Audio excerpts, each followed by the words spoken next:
structure can be listed in the register. In the case of Garfield Green Street, we're talking about a whole district.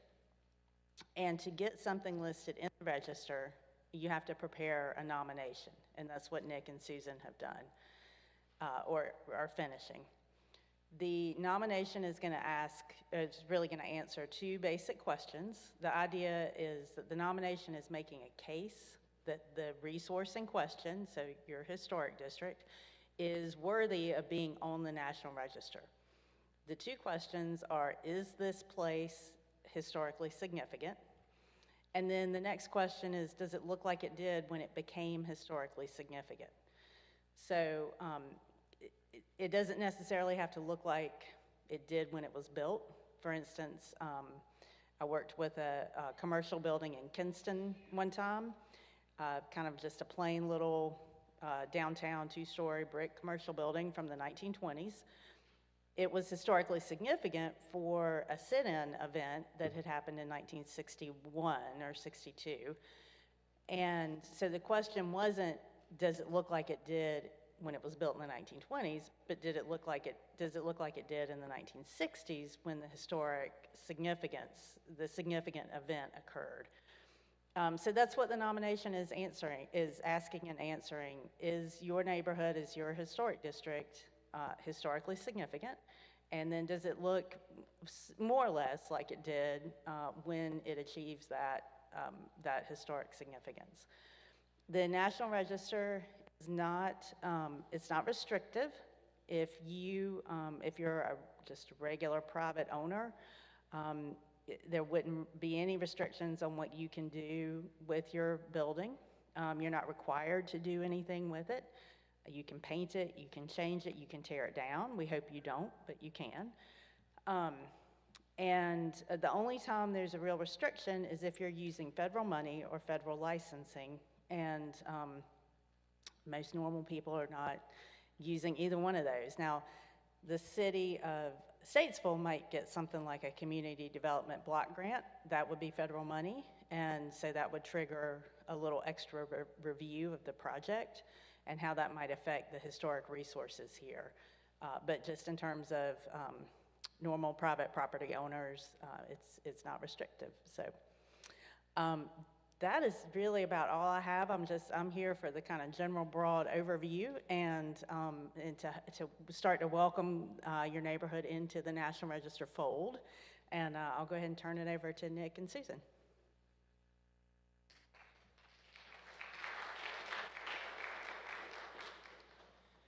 So I have to see how this is going to work. I don't want to be bending over the whole time.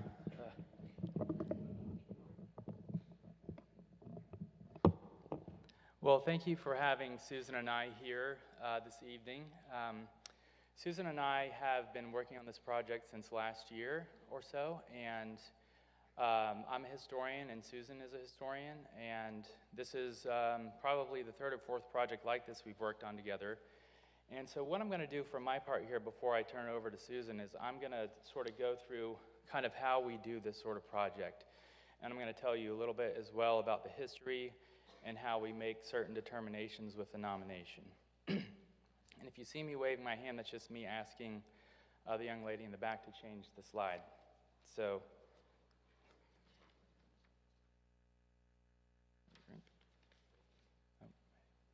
maybe we're not changing. Okay. So I'm going to start off talking about our methodology. That's really how do we establish the facts about the history of this community. And there's different ways we go about doing that. And I have a list here that's going to pop up in a moment, but it's really just how do we grasp our understanding of the people, places, and events that shape the story of this district. Sorry, I'm waiting for the sissy. Are we gonna? Oh, okay. Well, I'll just go along. So, usually the first place we look for information is the State Historic Preservation Office, because usually when we work in neighborhoods like this, sometimes there's been some documentation done already.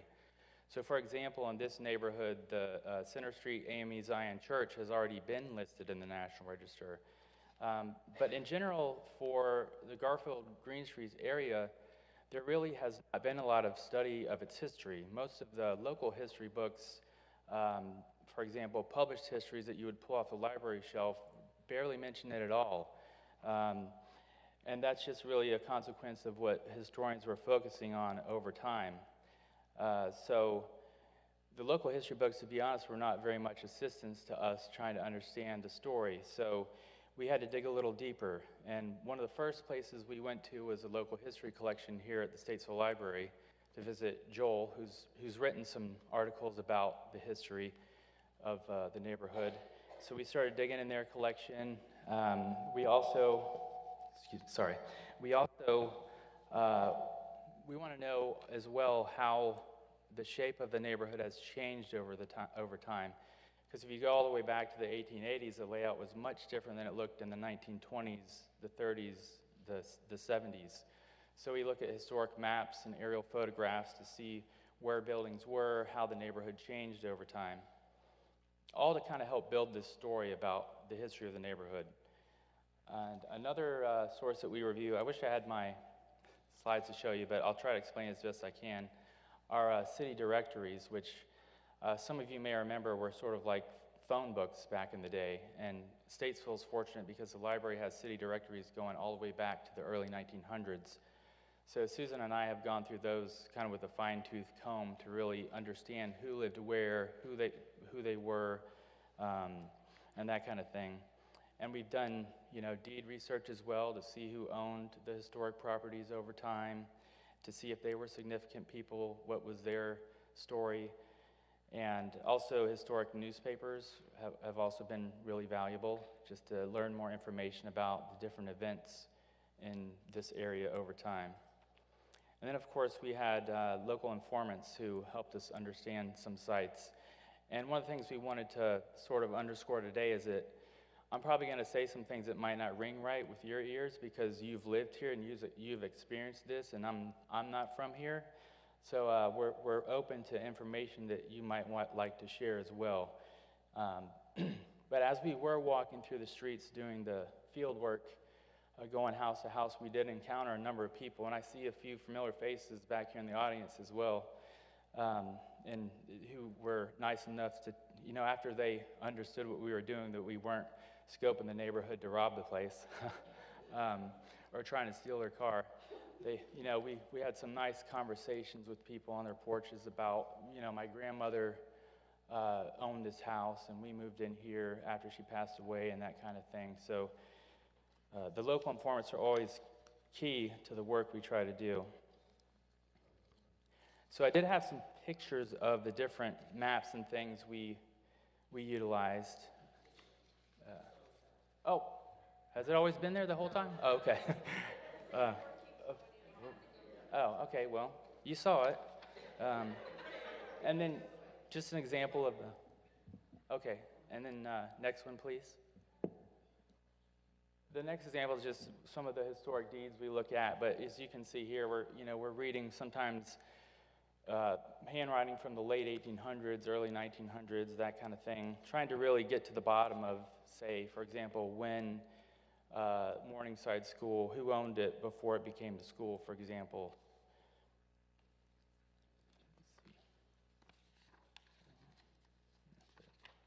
And then, of course, as I mentioned, historic newspaper articles. There was, in the Great Depression, there was a gentleman named T.E. Allison. I know there's at least one Allison here tonight, and he would write articles in the newspaper every couple weeks about just the comings and goings in the African-American population events that were happening in Statesville, and those were very useful. So kind of in short, we go through all this information, and it all starts pulling together with what we're looking at in the neighborhood when we do the actual field work on the ground. And what that consists of is we basically hit the streets, we have a camera, and we take at least 3 photographs of every site in the neighborhood that's in the boundary. So I think it was 250, 300 or so sites that we documented, including, the cemetery, the Elm Street Bridge. So it doesn't have to be a building, it can be a site as well.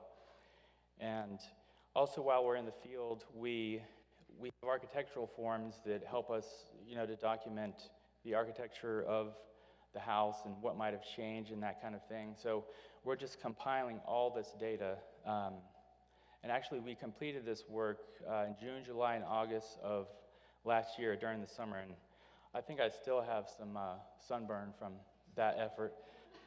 We managed to escape, some mean dogs here and there, but we made it through. And it's always great to be on the ground and see the places that you're writing about, because there's so many things that come into your mind later when you get to the office and start to compile this information.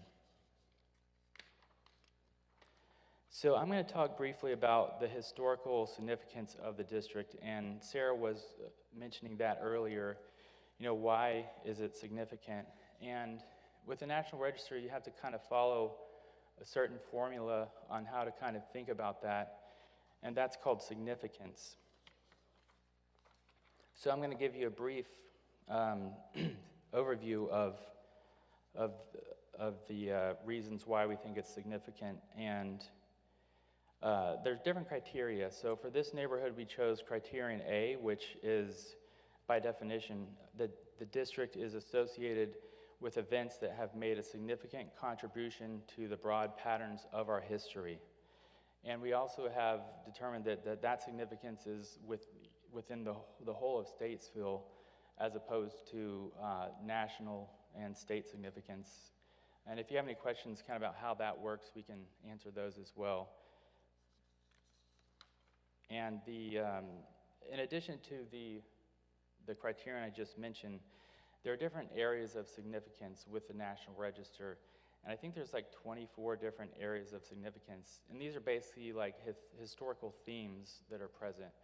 So there's commerce, transportation, community planning and development, agriculture.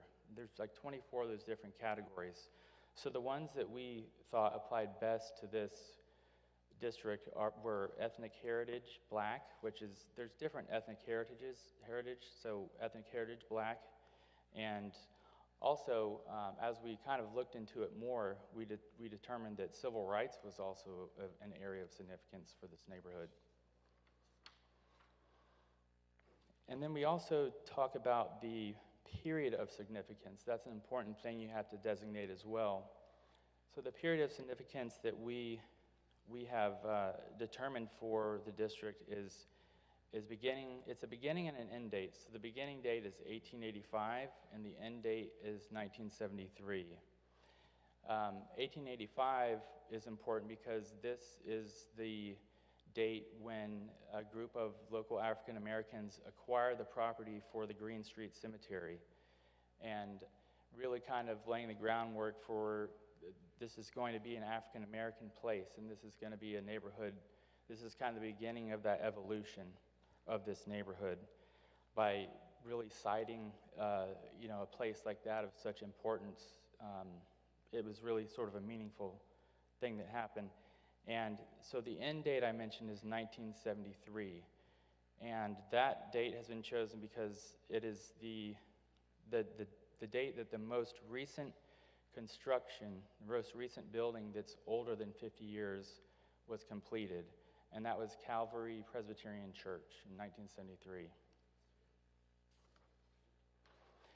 So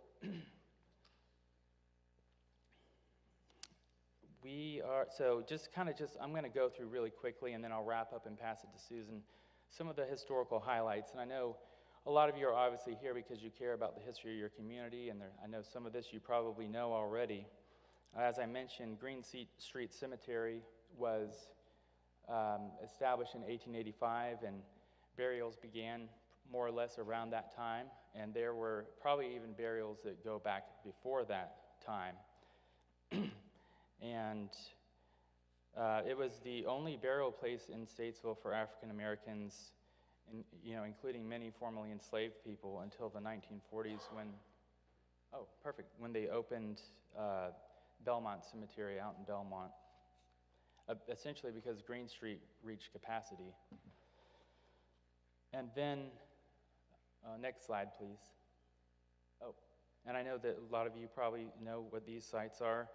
The one of the original Morningside schools and the First Baptist Church that preceded this building, which was, these were north of the cemetery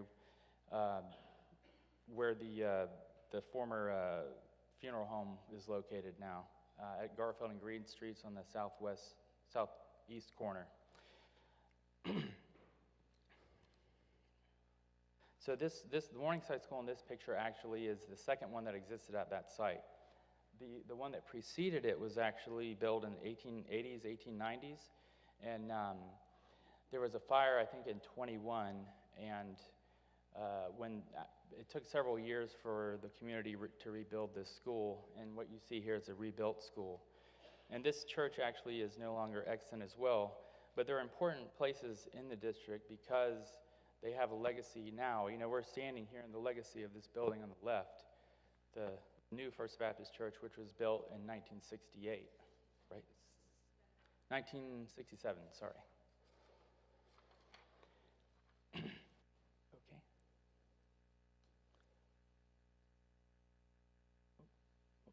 Yeah, there you go. So this is Morningside High School. And as the African American population of Statesville grew, the city's school board, with local fundraising as well, built Morningside High School for the city's African Americans and also people who lived out in the county. This was built in the 1940s and expanded several times over the years with new buildings. And many of the school students and educators lived in the district. And this picture at the right, is just another way that we're highlighting just the civil rights activities that happened. And this is just one example. In 1957, there was a rally in the auditorium for the civil rights, to pass the Civil Rights Act. And the local NAACP invited Representative Clayton Powell from New York. He was one of the first African-American representatives since Reconstruction at that time. And he came down and spoke there to a packed house, as you can see in the picture. And from what I remember from the newspaper article, the pastors of all the churches around Statesville said, because this was held on Sunday, they said, you don't have to come to church today, go to the rally. So it was a very big event that happened here and really helped to ignite the civil rights movement here. Next, please. And again, I'm just hitting the highlights. There's a lot more information on these events, and it's all documented in the nomination draft, which is, I believe, is available maybe right now on the city website. And if you want to read more about these events. So Garfield Park was my next slide.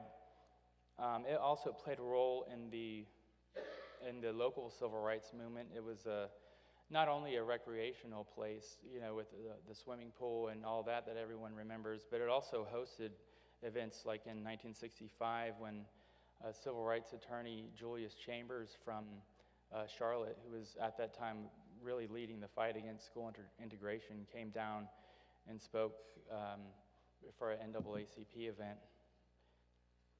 right at the height of the school desegregation battle here. And then my last slide before I pass it over is just, second to last slide, I'm sorry, just kind of highlighting some of the significant people who lived in this district over the years, such as Principal Charles, I'm going to mispronounce his name, Fushi, Principal Charles Fushi, who obviously people today even still remember, who was principal of the early Morningside School. And another individual was another principal, Principal Tolliver. Oh, you can, okay, perfect. Principal Tolliver, who was principal at the Morningside High School. And then I'm sure everyone knows the Holiday House and the Holiday family. Mary Charlton Holiday, who's in the smaller picture there, she was a school administrator, essentially. That's what we would have called her now. And she helped establish Rosenwald schools out in the countryside of Iredell County. And there's all these great stories about her, about riding out on horseback to go to some of these remote schools. And she lived in the district in what we now call the Holiday House. And her husband was, his name was, I always forget his first name. Robert, thank you. Robert Holliday was very, well, really the only African-American physician in town for quite a while. I think there was maybe one or two others over time, but he was definitely one of the most prominent people who lived in the neighborhood, and he was also a businessman. So some of the sites we documented were along the South Center Street area, which was sort of the black commercial district for many years, and one of those buildings was the Holiday House. The Holiday Building, Holiday House, excuse me, the Holiday Building. And then, of course, on the far right, earlier they said I was going to speak at the podium, but I didn't really feel like I was worthy of that because of what Mr. Reverend Harris did for this community. And as I started researching more in the civil rights history of the community, just really trying to figure out what was going on, his name kept popping up. He was at every meeting leading the charge with all of those things, and even beyond the 1970s. And so originally, he was pastor down when this location was down by the cemetery, and then he became pastor here as well. So he just, and this is not an exclusive list of people by any means. There were all kinds of people who shaped, and they weren't just the people who were, in the professional class and that kind of thing. There were everyday people who made this history what it is and made it significant for Statesville. So I have one more slide that's just a picture of the Calvary Presbyterian Church that sort of bookends that period of significance. This was really just kind of an indication that the community was still thriving enough. It wasn't in decline at this period in time necessarily. There was still, enough interest here, and they built a new church that was really the combining of two different congregations, the Broad Street Presbyterian Church and the South Trad Street Presbyterian Church. So with that, I'll go ahead and turn it over to Susan, and I think we're going to have time for questions. I feel like I'm just kind of speedily going through things, but we'll have time for questions. So this is Susan Mayer.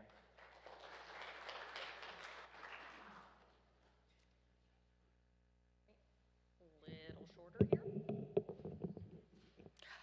All right, you can go to the next slide, please. All right, so Nick and I are both historians, but I actually started my first career in architecture. So I was trained in that, and so you ride in a car with me and I'd be like, what's up with that building? I'm always thinking about why does something look that way, and that is like the core of what an architectural survey is. It's like, why does it look like this? Who used it? Who lived here? What's the story? Why does it have that roof? Why does it have these kind of windows? There's so much you can learn about a building just by looking at it. I like to say that, architectural history and talking about buildings, it's like going to a museum. You see a shoe, and you can tell a story about that shoe, when it was made, who wore it, why it was used. A building is just the same, but you can touch it and walk in it. Basically the idea. So I just kind of wanted to give you a little insight to how my brain works. And when Nick and I were walking through the neighborhood last summer, what we were looking at, what I was thinking about, and how maybe I determined, why a building was interesting. Maybe, it could have been the way it looks, but then it might be like, oh, it's just a house. But that house, people live there. There is a story attached to it, and it can tell us more about people during this time period and how a community evolved and continues to live today. And I'm calling these important places in the district. And if we can get to the next slide, please. All right, so in our architectural inventory, we walked the entire neighborhood, plus across the railroad tracks, because that was initially in part of our survey area. If you see some of the maps around, the green area is what all we surveyed and walked around. And we determined that the other side of the railroad tracks wasn't really part of this neighborhood. It is connected. It is connected within Statesville's African American history, but is not part of this geographic neighborhood. We did learn a lot though. It was very fun and hot. So anyways, for what we determined to be the boundaries of the district, we photographed and recorded every parcel in this area. There are 168 primary buildings. That could be a house, it could be a commercial building, a church, whatnot, or a site as well. We have 4 sites actually that we identified: Garfield Park, the former site of Billingsley Memorial Academy, Green Street Cemetery, and then the Green Street Potter's Field behind the old Morningside School Annex. And then structures, one which is the South Elm Street Bridge. We also identified 22 outbuildings, so like a garage or a shed that's not one you went to Home Depot and bought, but one that was like more substantially built, might have even needed a permit to build it.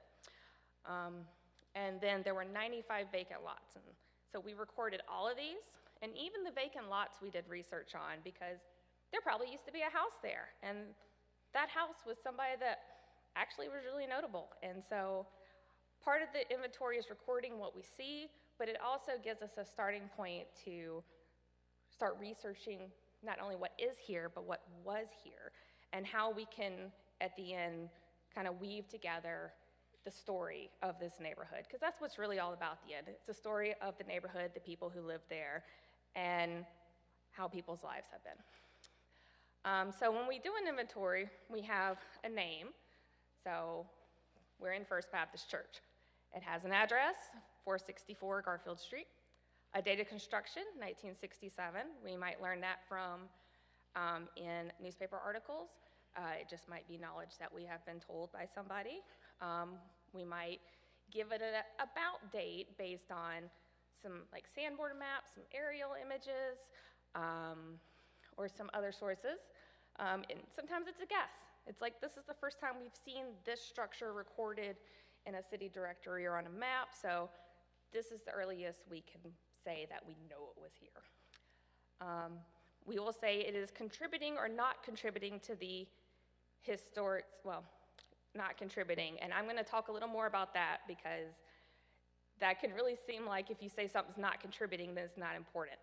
Not true, and I will get into that. We described the building, the site, where it's located, which is basically you take a picture and then you have to describe everything in that picture, which, coming from an architecture background, I was used to like doing a little arrow and writing out a little stuff. So that was kind of hard to actually get my head wrapped around. And then lastly, we talk about the history. Might do deed research to learn who owned the property. Might also do city directory research to know who lived there, because sometimes somebody else owned the property. There were a lot of white-owned rental properties over time. So if you went to the city directory, the names would change with every directory. So that kind of also gave you information about how that property was used and a little more context in the area. All right, next slide.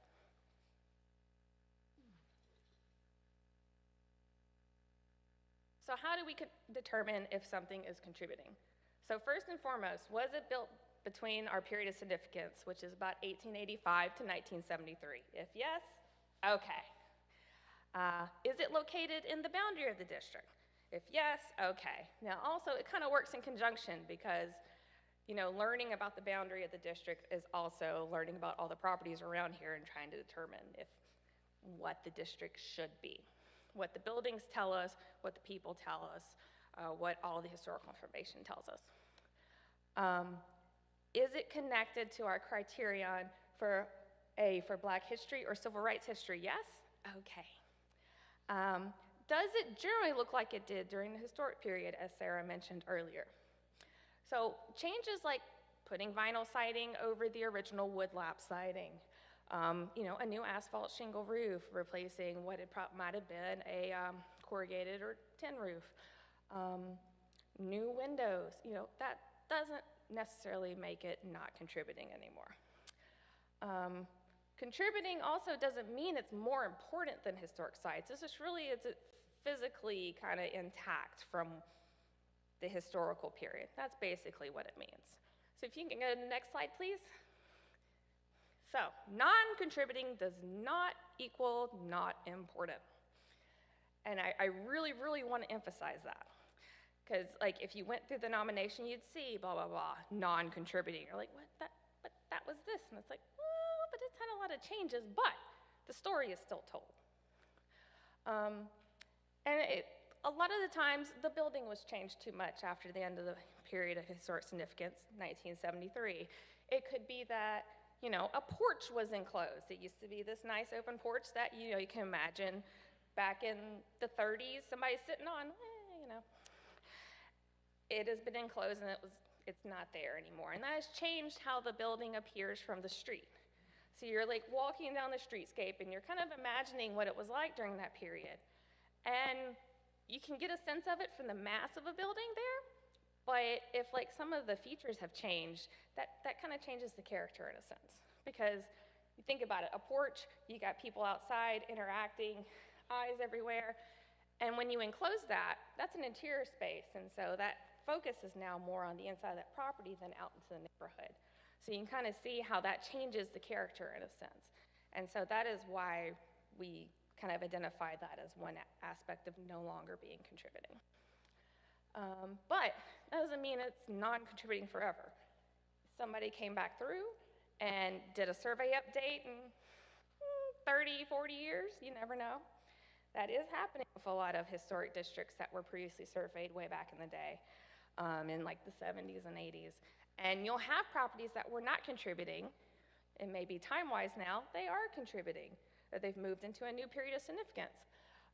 It could also be that the changes were reversed. That porch was reopened, and it's now what you'd expect the porch to be, and that would make it contributing now.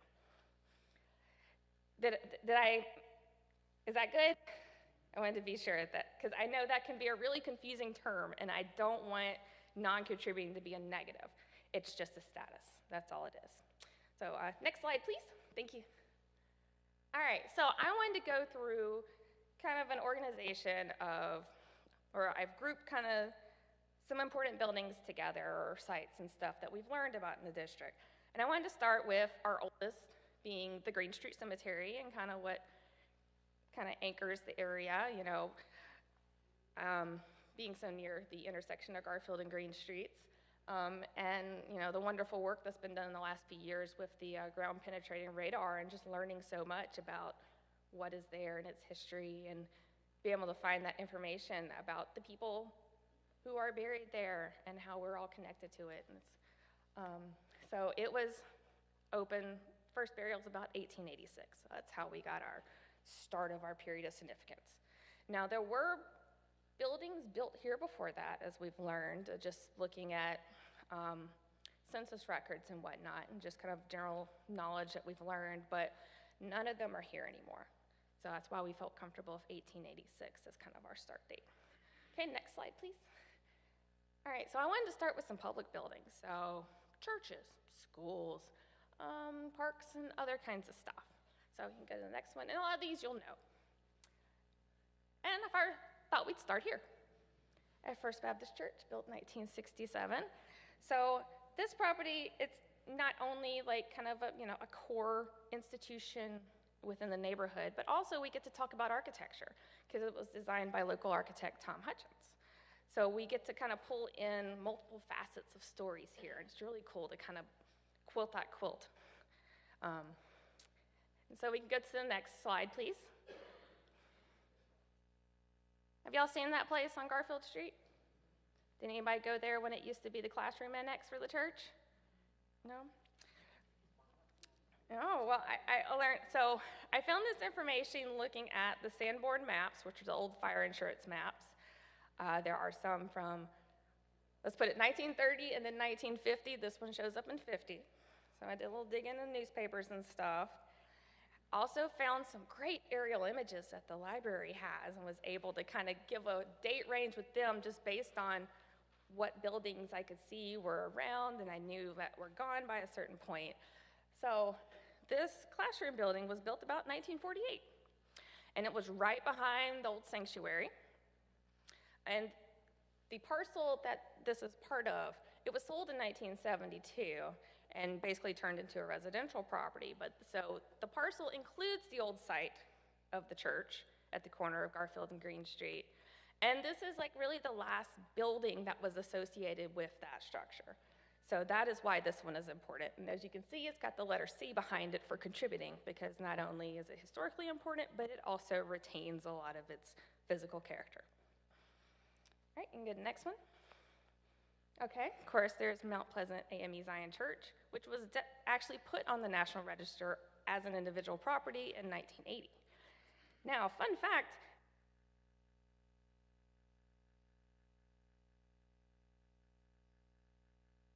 that they underwent a big renovation project where they restored roofing, windows, interior, did a little expanding as well. Okay, sorry. I am loud, but it's better if I don't holler. But it's really interesting to go and read that nomination that was written in 1980 and the physical description of it, and seeing what the differences are, and then finding newspaper articles about what the updates were and the restoration and whatnot. So it was very fascinating to learn about. Next, please. Excuse me. All right. Sorry. Oh, I don't know why that line's there. That's probably a technical problem with me, so sorry about that. So Scotch Chapel, United Methodist Church over on Chambers Street, built in 1957, and then I believe the vestibule was done by 2017, I could see. And actually, knowing that this was I guess technically the third location, but the second location in the neighborhood of this church really helped me with some of those aerial images that were not dated, but I could see the old church was where Green hits Chambers there on the corner. And so using those aerial images, and I could kind of place whenever that picture was. So the previous location really helped me figure out some other stuff too, which was really cool. Next, please. And then lastly, we have, let's see, is that lastly? Oh, I didn't write it down, but I know what it is. Calvary Presbyterian Church, built in 1973, which kind of bookends our period of historic significance, and it was also designed by Tom Hutchins as well, too. Go to the next one. All right, and then next door is the former site of Billingsley Memorial Academy. Even though there is no structure or anything left there from I believe it was 2-story with a basement brick building that stood there and was a school, and then later Broad Street Presbyterian's location until the merger, and they built this church, or the Calvary. It's still an incredibly important site in the neighborhood, and so we have identified it as contributing because of that. You can go to the next one, please. Morningside High School. I don't know if I need to say much about that, because it runs so deep in this room, I believe. Though it was fun to try to figure out which building was built when. I got it all mapped out, so we're good to go. I got the dates of 42, 49, 54, 57, and 64. Sound about right? And actually, also, and going through it, there's the separate building. I think it was the vocational building maybe, and the junior high on Elm Street. They actually had us call it out separately as an individual building just because it's not physically connected to the main one. Okay, and the next one. Oh, I didn't change the picture, but y'all know what Morningside School Annex looks like. Bad season. Right street, wrong building. No, not even right street. Oh, good Lord. So anyways, yeah. So, the annex is not only significant as its own entity as part of Morningside School, but there's also the plaque there as well. Recognizing this not only for the 1960s building that is there,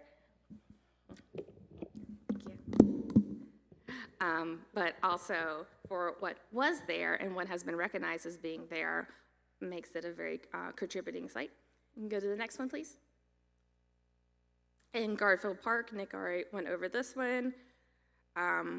Unfortunately, the rec center and the pool are gone, but its story is still told in our nomination, like a lot of other properties that aren't, or structures or sites that aren't here anymore. Next one, please. And then the South Elm Street Bridge, completed in 1948.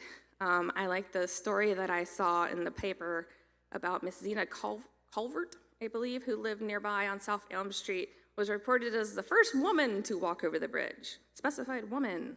They're like, all these men have been doing it, but she was the first woman. And she lived right nearby. And so she walked out there on January 1st, 1948. All right.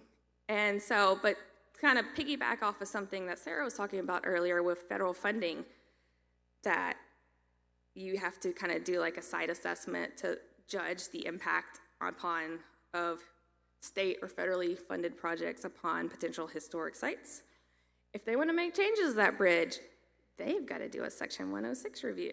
And that is the part that's basically, it's like, what's the history of this?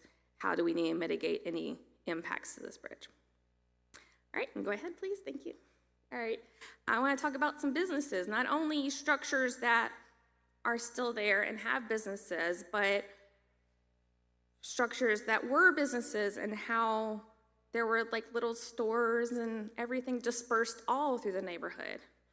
As get into some wonkiness here, as we got into zoning regulations and trying to have same uses of buildings, so residential or business or industrial, kind of in the same area, these little stores and whatnot kind of went away because of that. So I'm going to talk about some on South Center Street, but then some others that I've learned about kind of here and there. You can go to the next slide, please. Uh-oh. Oh, that was a business, that's right. All right, this house, the Hinton Golden House, it is on the corner of South Green and Chambers Street. Now, why would that be a business? Well, it was built, I found at least the first record of it in the city directory around 1909. And Reverend Merritt Hinton, who was pastor of Scotch Chapel Church, lived there, which was right across the street. And a few other pastors lived there.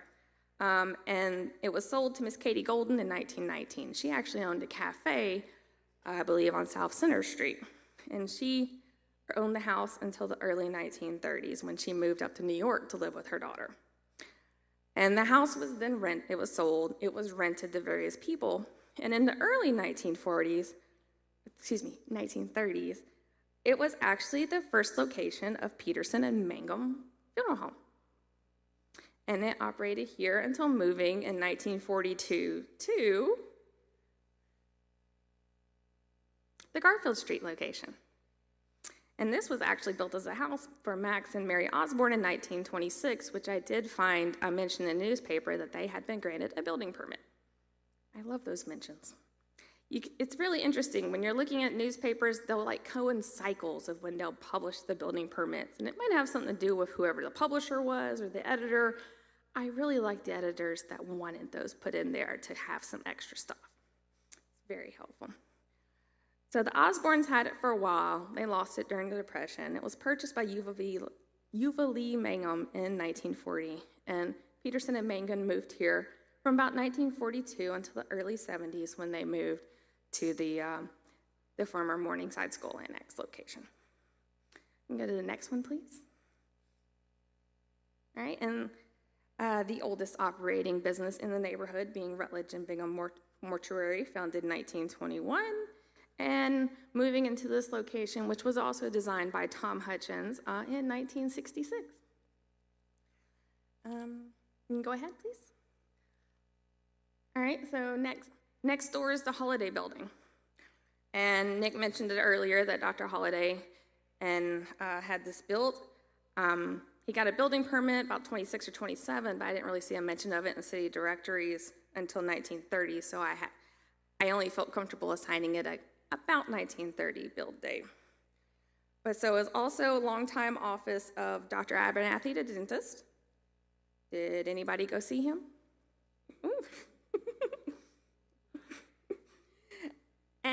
But as you can see, I have NC behind it as non-contributing.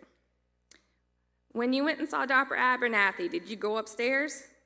Yes, and that's gone. And that was removed probably after 1973, but because it has been altered in such a drastic way from its original appearance, unfortunately it is non-contributing building. But that doesn't mean its history is not important. It just has had too many physical changes. All right, you can go to the next one, please. The Iredale Credit Union, anybody bank with them? Or was anybody on their board? So this building was built in 1948. The credit union moved in there 10 years later. And it is on the very edge of the district boundary. I was like, no, we have to include it in this area because it is important. It's an important story. And even though the building has been changed a lot, which is why it is non-contributing, its story is still contributing to the historic significance of the neighborhood. All right, you can go ahead, please. Next one.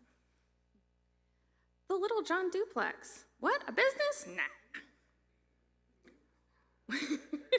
Well, I think it was built around 1923. Agnes Littlejohn was a barber. He had a shop on South Center Street. And there was a big fire that went through that area around that time. And so about that time, he and his wife Ida purchased this property. So we think they built this house, plus the one next door, as you can see in the corner of the picture. He ended up with his shop back on South Center Street, but Ida operated a cafe out of here. They also rented some space to a dentist, V.R. Davis, Chavis Renwick, I'm sorry if I'm not pronouncing that right, had a real estate agent, had an office in there, and then later, A.B. Smoot had a grocery store. But it was converted actually to a residential rental property by 1940, which even though that history, that was way back, that's still really cool to know.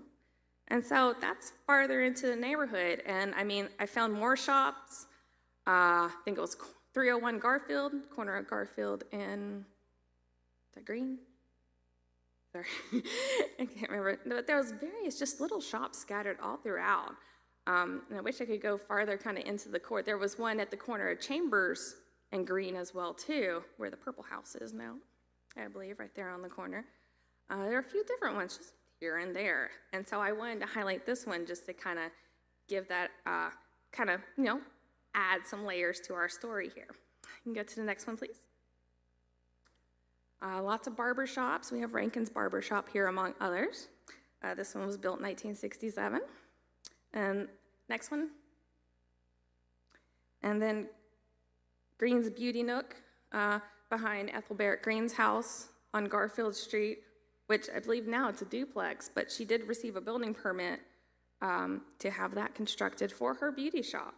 And so from what I understand, that she had lived over on Nassau Place before that and had her shop there until she moved it to this location by 1957, so I learned. Did anybody know Miss Ethel? All right. Next, please. Now, honestly, this is one of my favorite surprising finds. So this was Gillespie's rest home. You knew Miss Susie Gillespie? Did I say it right? I'm sorry. Gillespie? Oh, sorry, Gillespie, thank you. She lived next door, and she started operating basically elder care nursing home in her house. And then, it was going really well for her. She needed more space, so she had this building built 1962. She actually went before the Planning or Zoning Board in 1959 to have the cul-de-sac built down there on Lincoln Street, and for a turnaround for her facility, which she said there was an article about her in the paper, and she retired in 1982. But what I found fascinating is, A, I had no idea about this history, which I'm like, ooh, must learn it all now. But B, Nick and I are actually working in two neighborhoods in Charlotte, McCrory Heights and Oaklawn Park. And in McCrory Heights, I have found a similar house of somebody who ran a private elder care facility from where they lived. And so that is a whole new story that I haven't found much on yet to talk about nursing homes and elder care during segregation. Because so many of the county homes and whatnot, they were limited to white people. So that's, I think, a very interesting story to talk about. And so I have added it to my list of things that I would love to research, and that list is long. All right, and the next one, please. Houses, woohoo! So houses do make up the majority of the neighborhood. It is mostly residential all throughout. And so I wanted to highlight houses, maybe where somebody prominent in the neighborhood lived. Maybe it's just the big house, honestly. Maybe it's a really good example of a type of architecture here in the neighborhood. Maybe it's older than we thought it was. And so I just kind of want to go through that here. Okay, we can go to the next slide, which this is, we're like, oh, we know this house. We know the Holiday House. It is a fantastic example of what's called the American Foursquare house. The idea is kind of, inside, 1, 2, 3, 4 rooms. Upstairs, 1, 2, 3, 4 rooms. Square. But you look at that, it hasn't been touched, which for us historic preservationists is exciting. It looks like original materials, original windows. That roof, I don't know if that roof's ever been changed. It is pretty. I would love to go inside and see if it's still got built-ins, if it's still got the original staircase. I mean, I'm geeking out here, I'm sorry. But this is the kind of stuff when it comes to architecture that we get very excited about. And the Holiday House is not only architecturally exciting, of course, it is excited for its association for Dr. Holiday and with Mary Charlton Holiday. Go to the next one, please. And across the street, the Little John House, which the Little Johns were teachers, but before they lived there, the AME Zion Church bought it to use as the parsonage for Mount Pleasant. And I didn't write down on my list here, but about 3 or 4 pastors lived there during its time as the parsonage, and the Little Johns purchased it in 1935. And I have it recorded about 1909 that I could identify at least knowing it was there. And to backtrack a little for the Holiday House, there were articles in the paper talking about Dr. Holiday's house, and so it was built in 1918, 1919. All right, we can go to the next one, please. All right. Oh.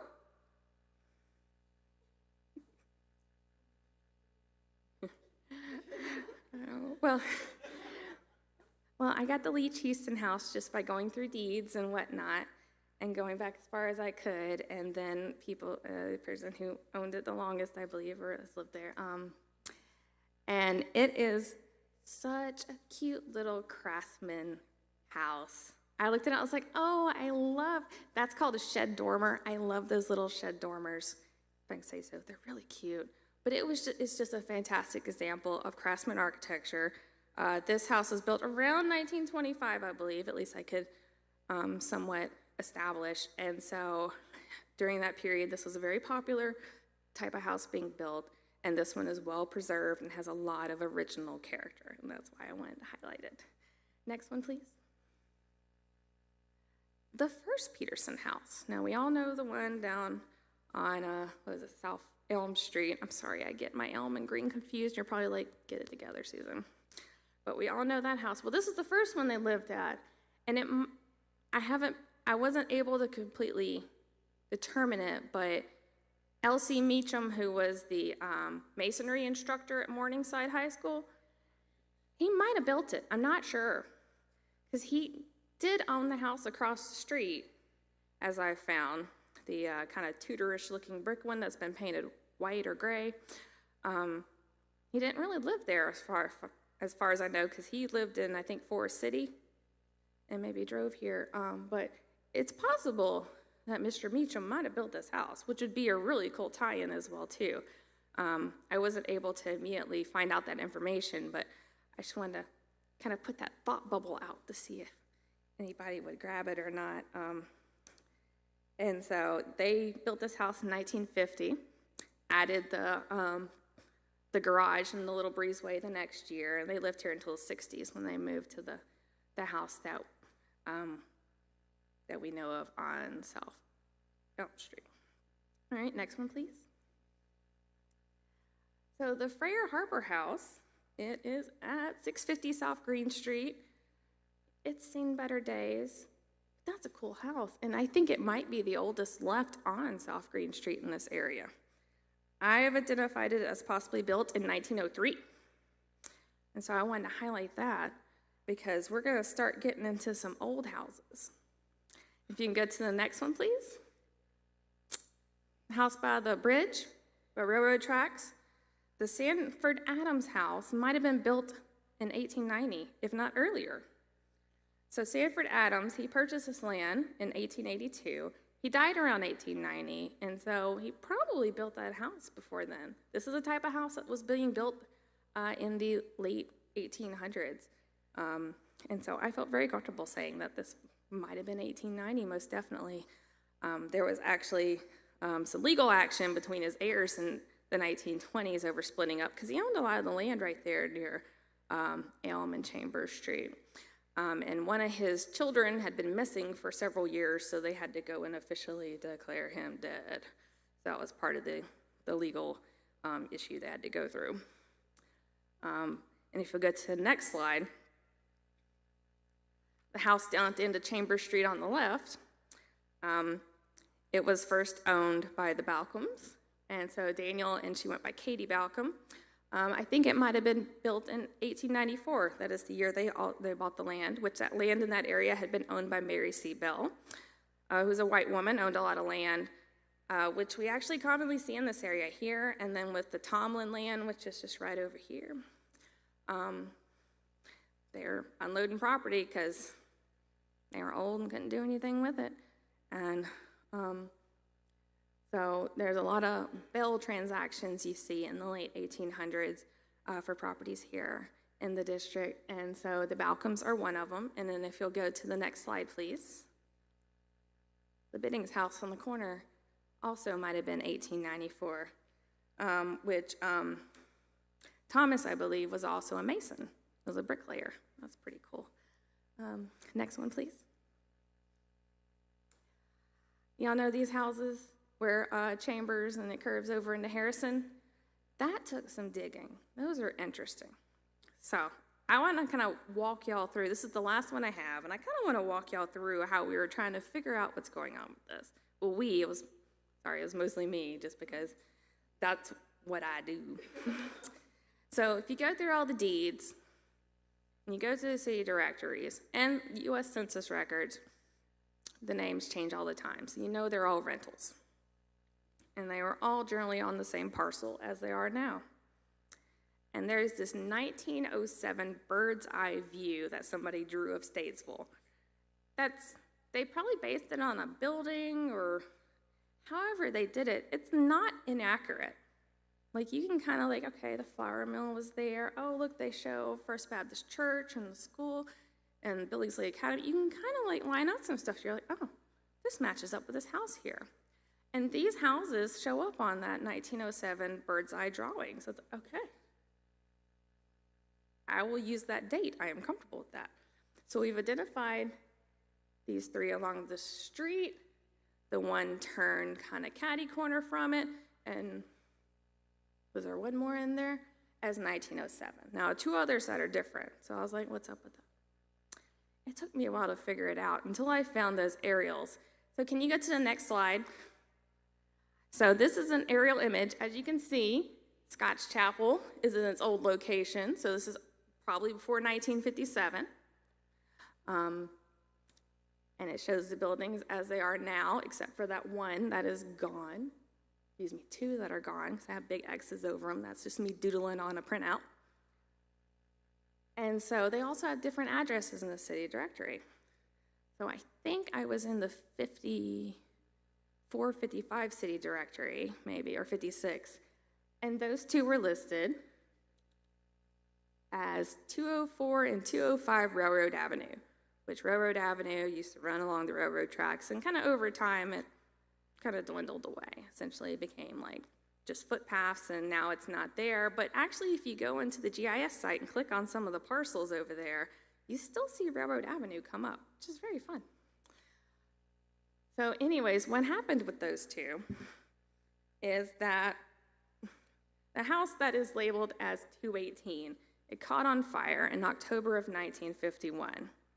And the Murray family was renting that house. And unfortunately, in that fire, the mother and 4 children died in that fire.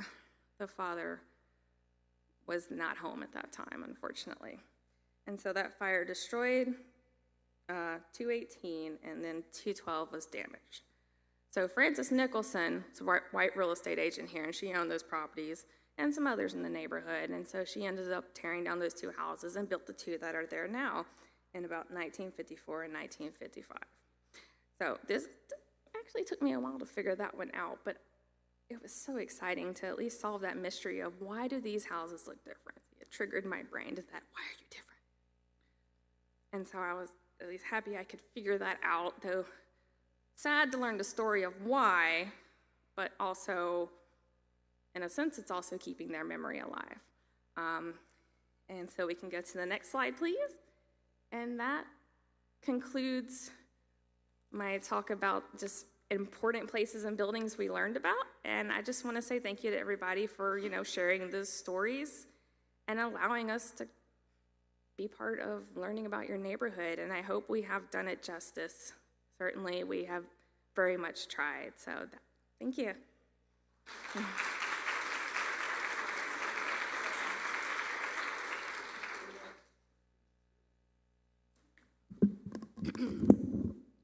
I would like to first thank you guys for great history. I'm not sure about everybody else, but I've truly been educated today.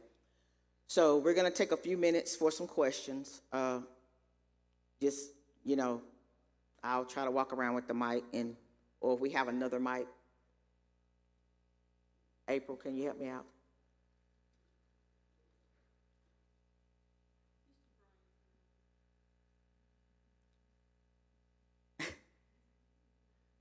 I'm making you work today. And we would just like to thank the pastor of First Baptist Church and the congregation for allowing us to be here today. Okay. Gotcha.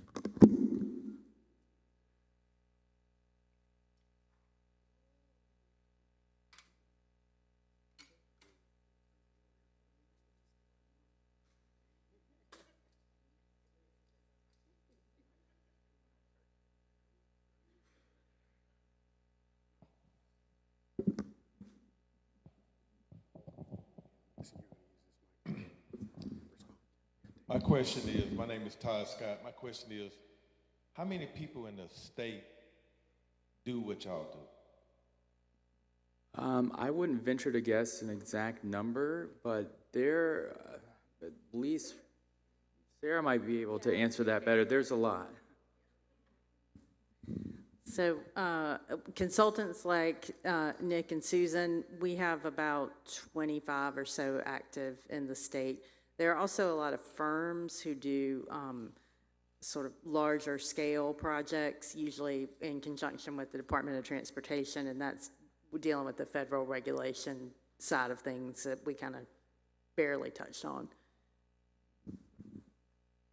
And then within our office, we have about 30 people in the State Historic Preservation Office. Yeah, so just Nick and I are both like individual consultants, and like we have our own work we do individually, but then we like also come together to partner on larger projects like this. Surveying and trying to cover and learn about a district of this size would be very difficult for one person to do. So like he and I partnered up and we've done various districts. We're like the little fish. There are a lot of the firms. I recently went to a workshop at SHPO, and there were a lot of people there from those larger firms. I felt kind of like the odd duck out in a sense. So I hope that answers your question. And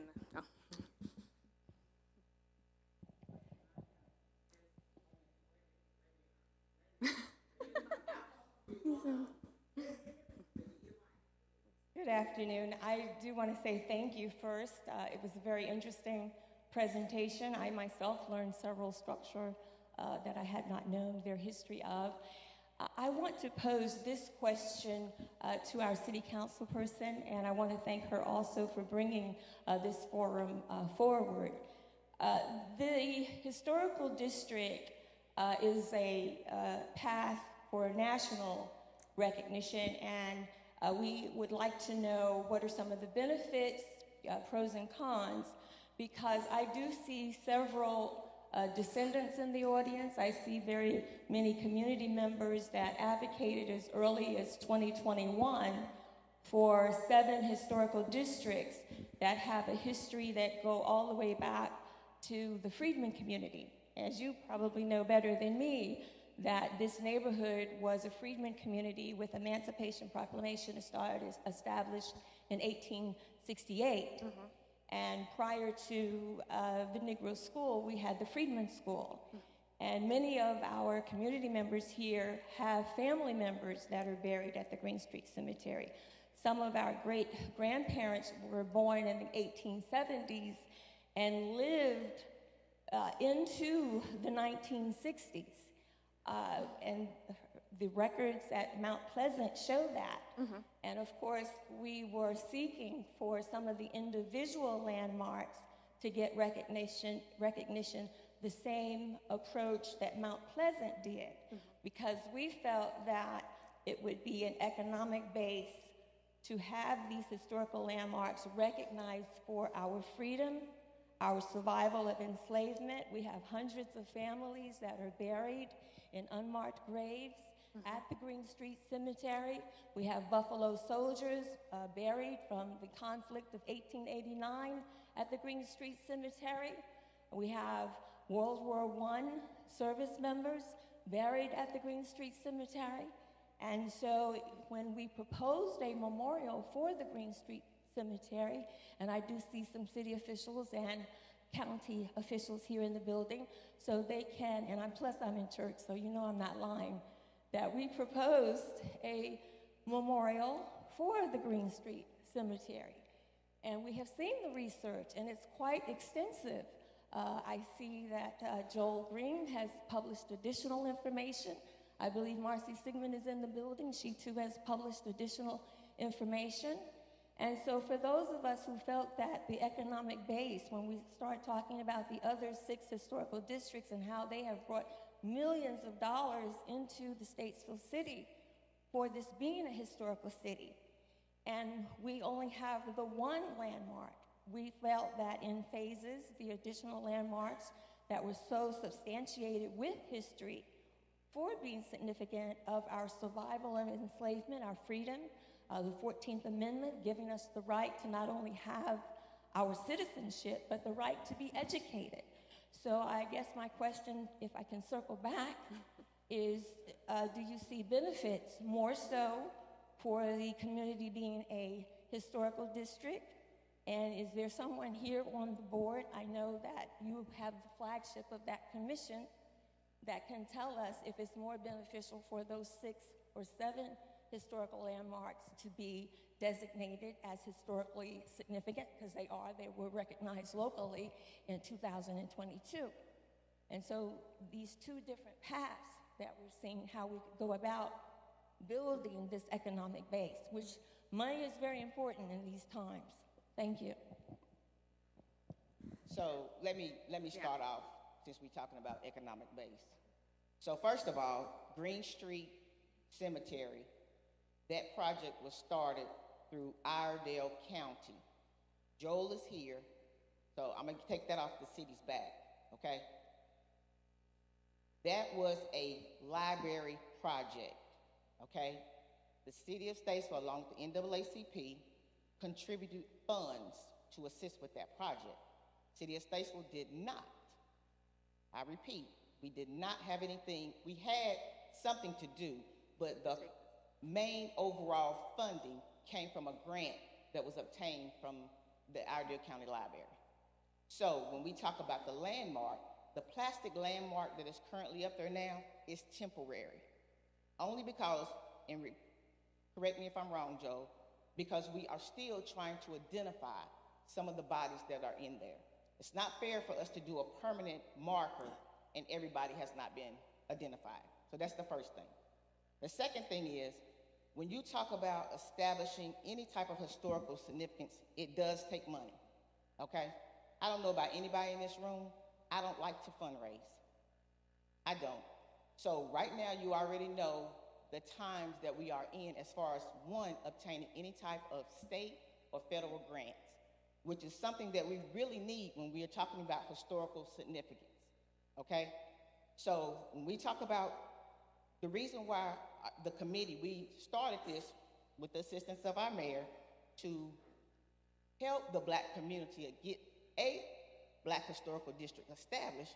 This was the perfect set because, as you guys have already seen, we have so many significant houses, properties, and landmarks, businesses that are in this one historical thing. The reason we don't want it to be local is because when you start doing local, that's local and state, it's a lot of restrictions attached to that. We don't want anybody to be restricted. If you purchase any one of those houses, that you cannot redesign it or do any type of reconstruction to it. That's where the restriction comes in. So that's why we went to our state and asked for guidance upon this, okay? Well, let me finish. No, let me finish. Let me finish. Let me finish, Lisa. No, you do have the right, but let me finish. Okay, so this is not the place. This, can we this is not.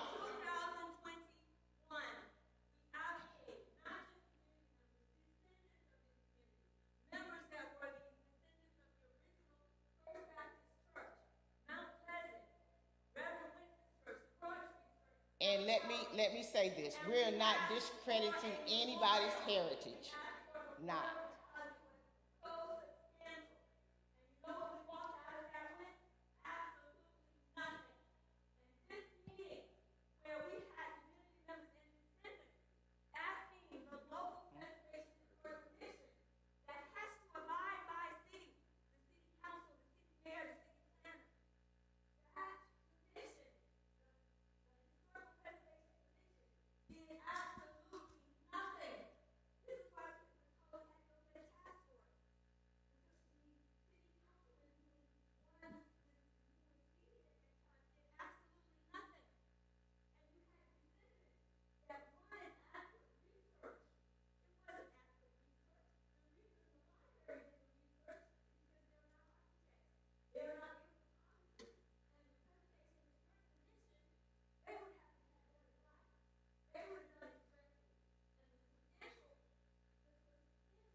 So, the sign will be coming eventually.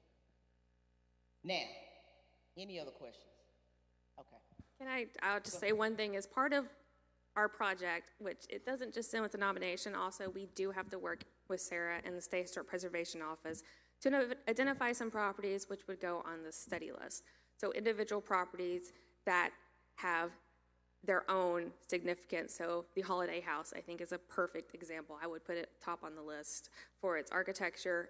So I'd be criterion C if I'm going to get dorky here, and then criterion A for its association with the holidays and the medical history and the educational history and the Black history of Statesville and Iredell County. But one house reaches so far. Part of my question has already been answered. I think about the requirements that would be put upon the residents to improve the facilities, the residents. I'm a little bit uncomfortable with everything being as a group, a historical district. Could it not have been spot? I mean, significant, like the graveyard, the Holiday House, Center Street, AME Zion already did it. Yes. Some of the places on Depot Hill, and you missed a lot of history. I would love to get into all of it, yeah.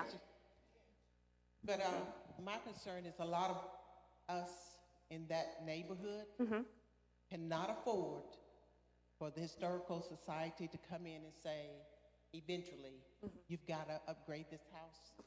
You've got to do this. You've got to improve because it's in a historical district. We don't want to get caught up in that. And you know, in politics, anything is possible. Anything's possible in politics. So you don't have a guarantee that they're not gonna make you bring these houses up to historical property standards, and it is not cheap.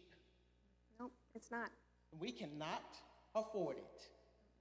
So my thing is, would the state or the city be willing to offer grant money that you probably can obtain to help these people upgrade their residential district, their residential facilities in the area, rather than putting them on a historical list and making them pay more money? Well, I can say first and foremost, the National Register does not do that. I do a lot of work in Charlotte, and when it comes to historic districts locally, that is where you have restrictions. When it comes to National Register, it's really more of a, yes, we're important. This is important, and it needs to be known locally, statewide, and nationally. It actually gives you access. It gives potential access to federal programs, tax credits, and whatnot, which can get really complicated, but it provides access more than restrictions, I should say. Yes. And So- let me say this on that note I'll as let well. Sarah talk a little more. Let me say that on that note as well. So the reason why we did it on the national level, so it wouldn't be so restrictive. So that's the first thing. And so with the city assisting us with this historical district piece, the goal is to, just like you saw, I think the one building used to be the old funeral home, that's been abandoned. So right now, with Councilwoman Watson and myself, when we proposed the attainable housing, the city put in so much, you know, when we sell properties, we put in so much money into a fund. So we're looking to use some of that money is to help residents who own properties, to help them assist in remodeling of things like this. So it won't be such a huge expense on property owners if they want to do that. So that's the purpose of us going and trying to find other ways to help residents in the city of Statesville without raising your taxes to do reconstructive or, you know, structural upgrades to the homes. So that's the plan. We're not trying to make it a district so, you know, we raise your taxes or anything like that. That's not the case. If anything, we are going to go after grants and everything. And that's the purpose of us having the African American Preservation Committee to do those things, okay? So wait a minute. I'm going to get to everybody. I got a question over here. And I'll come back to you, Ms. Carter. My question is there a preservation plan?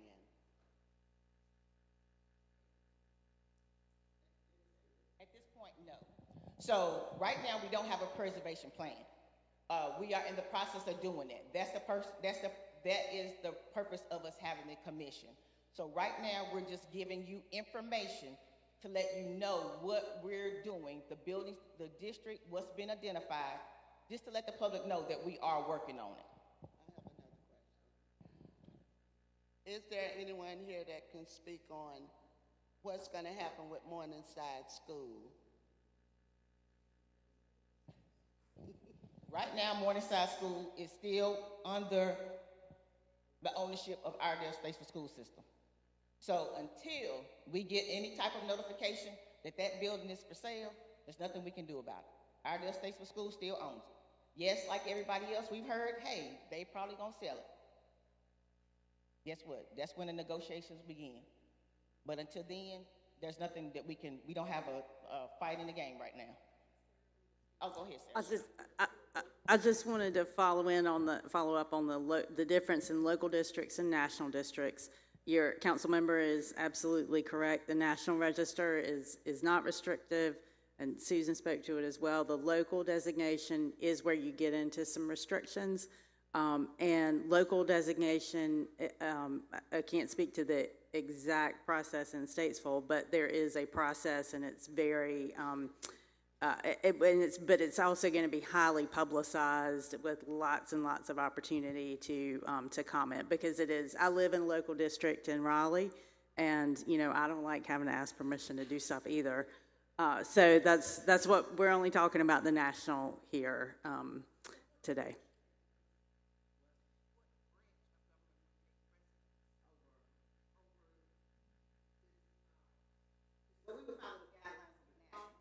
Yeah.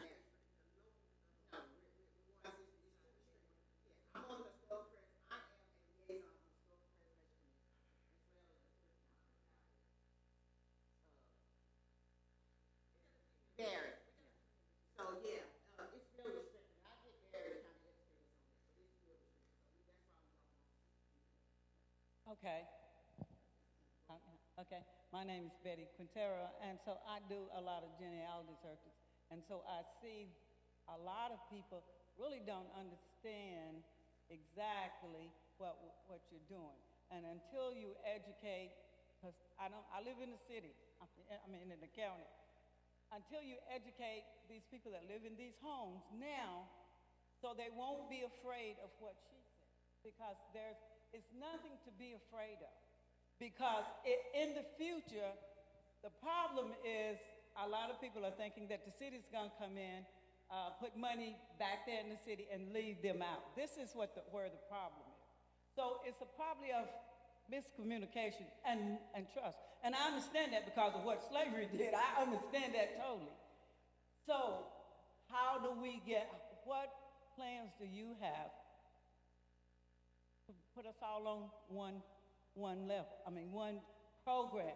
Because it's a good program. I got ancestors over there at Morningside, behind the school, on that hill, down in there. Those are my ancestors, because that's who contacted me.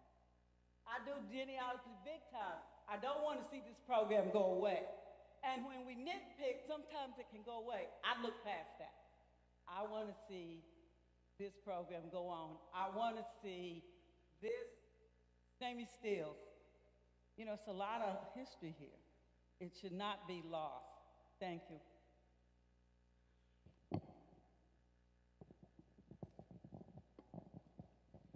I like to say, as a young child, well, young lady, 16 years old, Garfield played a significant part in our childhood, because we were able to work with iCare, and we walked across that bridge on the other side of town. So when you say this historical site is representing many people, I didn't live in this area, but it was a productivity for me. We worked at Allen D. Rufford. We was in the kitchen at 16 years old fixing sandwiches for the community in their events. So it's a lot of people have been blessed by this event and by this and its concern. I want to say thank you, because crossing that bridge and looking at those houses, I had no idea. It was just a house, and I was trying to get home. But the history is so important and significant that we, as a body of the city, I'd like to see us all take an active part in making this historically site to be here for future to come, because it played a significant part in the many lives of our youth, as I said before. And I'm grateful for our council body and the city. Education is very important, but understanding what is actually going on. And thank you all. Council Pearson, you did a great job, you and Kim and everybody that helped here. This is a joint effort, so let's continue doing so. Thank you. And if I can, I just want to, so the map here, this shows the green area is what all we surveyed. So we walked around, we took pictures of all this. And once we were getting over here, we're like, no. But here on Jefferson and Washington, I would love to have actually included it in the district, because going back, I learned, I can't remember her name, but there was a woman who lived there, who owned that property, who had a store. She was really interested to dig into. That's not there anymore. These houses here, there's not really much left to tie them into a neighborhood. There used to be the Episcopal Church here. There was, I think it was Mr. Reeves had a restaurant maybe right here. There used to be more items here that honestly, if there was more, as we call it, historic integrity of like more structures there, we would have included this section probably in the neighborhood. Because if you go way back, there was some ties in right here of like footpaths and stuff going across like 1900s, 1920s, just learning about that. And so, I mean, like, you know, we learned a lot about the area and wanted to include more, but, you know, it just, unfortunately, you've got to also have the structures that tie in. And unfortunately, they're just not there anymore. But we did learn about it, and we did write about it. And it won't, since it's outside the boundary, it won't be part of the nomination, but the information is there. There is going to be a big old file at SHPO. Sorry. There's going to be a really big file at SHPO, and it's got all that research that we did as well, too. So this information, it is there, and it's been learned and is out there, and I hope that it will be carried forward. So I wanted to mention that. The reason why I asked my question earlier, how many of y'all was it, is I was trying to get a timeline. I know it's 100 counties in the state, and probably about everybody's trying to do the same thing we're doing. That's why I asked how many of y'all was it, so I can try to figure out, is this like y'all started last year, is this like an 18-month process, or could it go 2 years? Could it go longer? So by the end of the month, we're going to have a completed draft of this nomination to Sarah's office. It will go before their National Register Advisory Committee, which is like a local historic preservation commission, but the whole state. It will go before them in October. And after their meeting, y'all will put together the package that will then be sent to Washington, D.C. for then that office to be like, all right, y'all did a good job. National Register it is. And it's a slow process because it takes time to do this research, to walk around, take the pictures, digest all the information, and put it out there in a legible form, and then go through.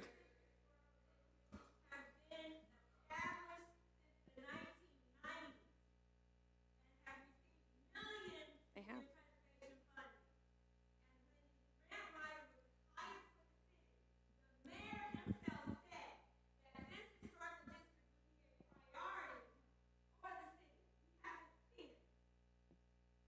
But we're here. There's a white Chevrolet, there's a white Chevrolet truck that's blocking the exit for somebody to get out. I'm not sure if that truck belongs to somebody, so I just wanted to throw that out there. Okay. Yeah, that's fine. Thank you. I just wanted to add real quickly, earlier this year in February, the Atlantic Beach, South Carolina Historic District, I don't know if any of you are familiar with that community down outside of Myrtle Beach. I was involved in getting that listed in the National Register, and that took from beginning to end, not including, the community effort to get it going. Before that, it took about 1.5 years. So sometimes it can happen in that time frame, And everything we've done so far has met deadlines, and it's all, to me, my feeling based on doing these projects previously is that it feels like it's moving in the right direction, for what that's worth. I would just like to say, to ease hurt somebody's mind, Mount Pleasant was on the National Register 1980. Yes. We have made some changes in the last 43 years, but we haven't been fined for anything. We haven't had anybody come and say, take this down. I don't think the doors were red in 1903 when the church was built, and nobody has said anything to us about doing anything. So that's 43 years it's been on the National Register, and nothing has happened to my knowledge. Donald, I don't know if you know of anything that would make us stop trying to keep the church up and keep things from happening, to the church and that kind of thing. And I also want to thank you for the information you gave this afternoon.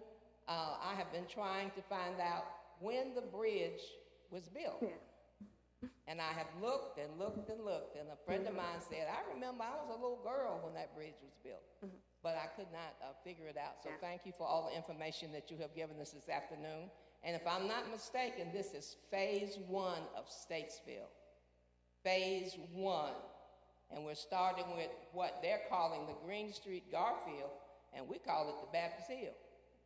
So this is what we're doing now. I'm part of the commission or whatever it is that we're on, and we're working hard behind the scenes trying to get things right. Thank you. Okay. And I do just, it's working again. I do just want to point out that the name is not set in stone. And so, yeah, I would love to talk to you about the Baptist Hill name, because I've seen it referred to, but I don't know, and so it's fine. Okay, just want to be sure. Sometimes when it comes to these districts, it ends up being like a physical location because it didn't really have like a historical name just attached to it, in a sense. Mm-hmm. Mm-hmm.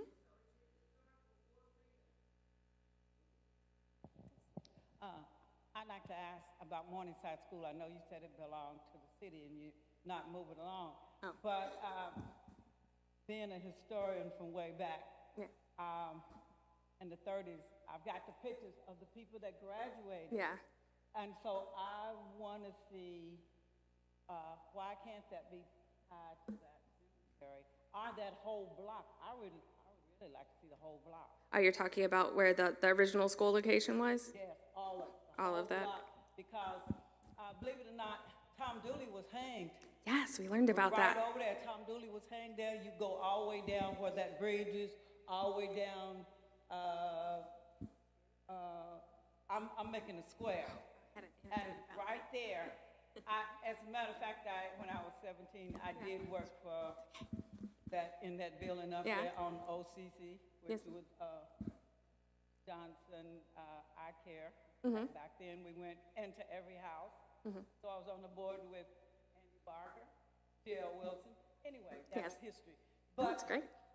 I want to, and Reverend Harris, Mm-hmm. I want to see this include that whole block. And it should be easy. I mean, I'm saying it's easy. I'm asking you. Yeah. Can you tie that school in with that cemetery? Because my ancestors are on that hill. Not only on the hill, they were the ones that the library contacted me from out there. And so I know that it's a lot of them that didn't have the money. Yeah. Some of them did. Yes. And so it's too much history to let it be lost. I mean, and also it kind of lends to the fact that, you know, history really isn't just a distinct set of things. All these pieces tie together. So, I mean, the school started out smaller and it grew over time, and the cemetery grew over time. Yes, it was. Mm-hmm.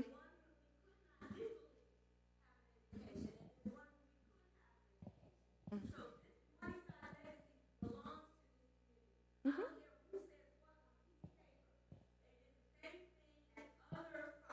Yes.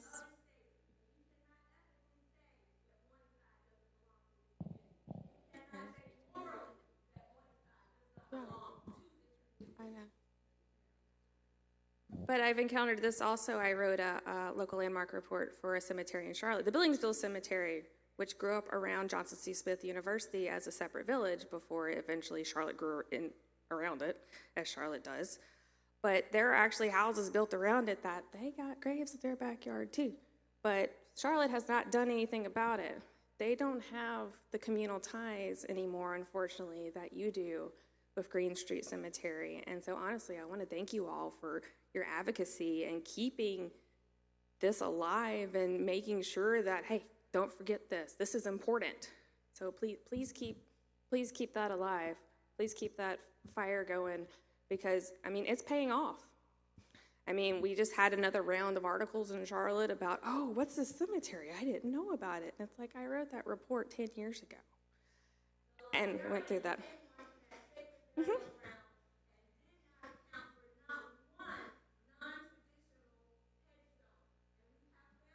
Mm-hmm. Yes.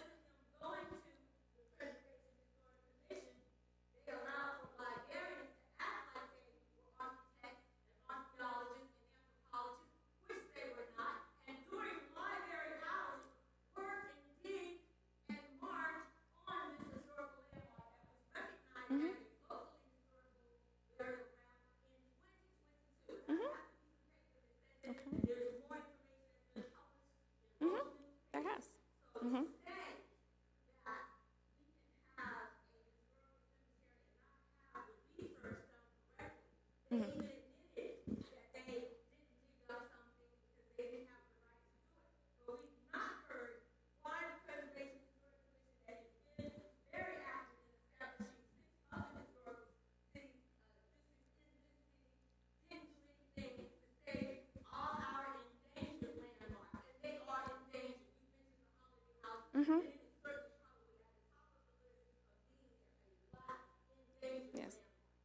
It is, and I hope it is preserved, and I can just say it's privately owned.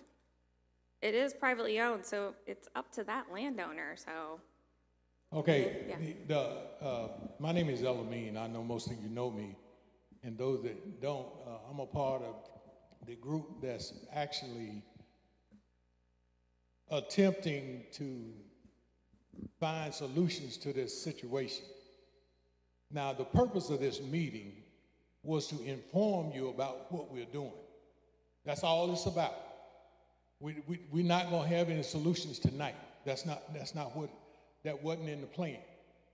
What we're looking for is community support. Because in order for us to go forward, we got to know that the community is behind us. Because if the community is not behind us, I mean, there's no use for this thing. Now, this is not this turned into a gripe session. It's not that. That's not what it's meant to be. It's meant for you to find out exactly what's taking place, learn some history about this particular area, because we have not excluded the other areas of this city. It's just the fact that you got to start somewhere. And that's what it's all about. I hope and I pray that you have been thoroughly informed about some of the situations that we're going through.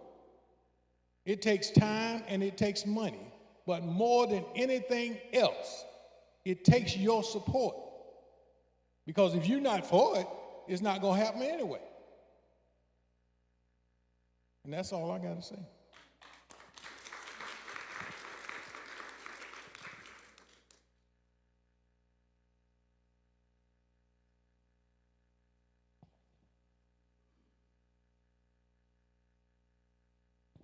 Appreciate it. My name is Tevin Carr. My question would be, in what ways can the community support and help in the collaborative efforts and collaborating to just help move the needle forward? And also, what do you see that we're lacking? If it's going to be a community effort, let's start creating actionable items now. What ways can we help, especially the younger community? What ways can we help in moving that needle? So let me say this. We do have an African American Preservation Commission that started in, correct me, February 2025. So what we're we meet every month. So basically, this is our second official meeting.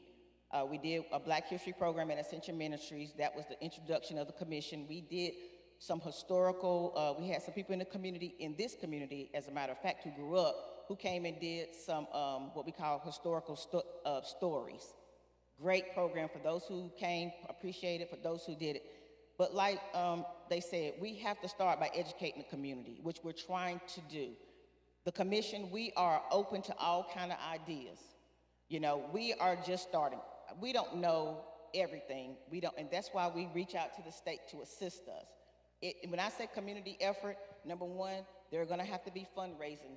That's going to be the first. We're going to look for grants, but that's going to be fundraising techniques. Just like with everything, you have to have fundraising. So when you hear us doing projects or having fundraisers, hey, chip in, call us, call me. Like I tell people, I'm not hard to find. My number is out there. Please reach out and call me.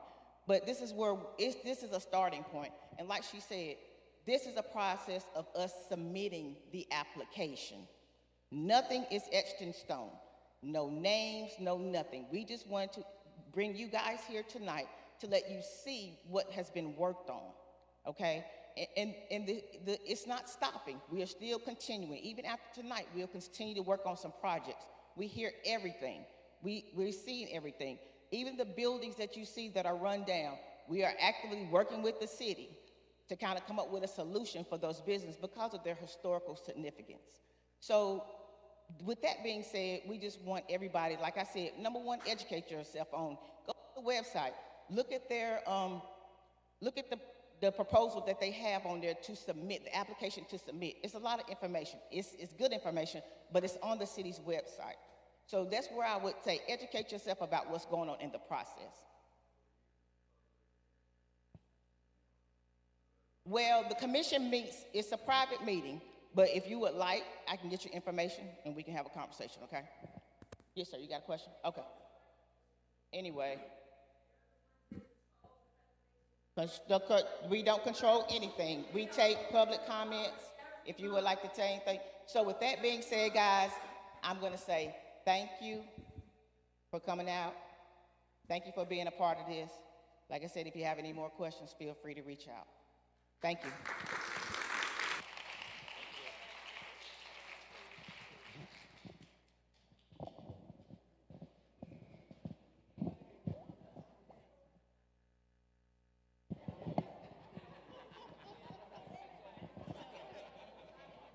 Oh, but before you guys leave, could you please sign in and leave your name, address, or phone number, how you want to be contacted, so we can keep you informed about what's going on, okay? Again, thank you. Please, as you leave, there's a trash can right beside the table to so please throw your trash from there. Thank you. Please take your trash and put it in the trash can. Let's keep the sanctuary like we found it. Praise the Lord. Praise the Lord. Praise him.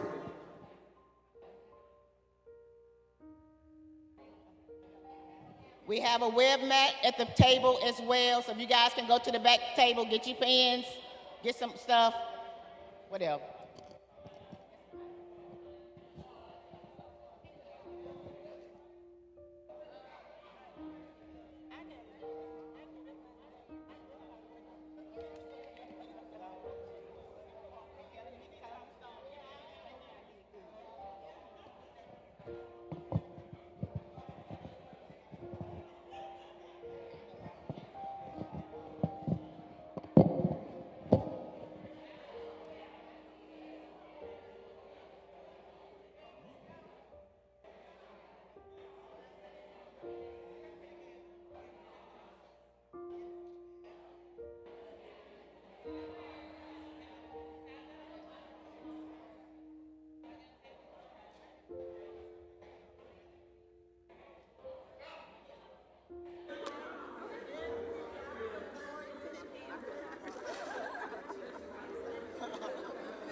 As you're leaving, please take note. First Baptist Church has their services every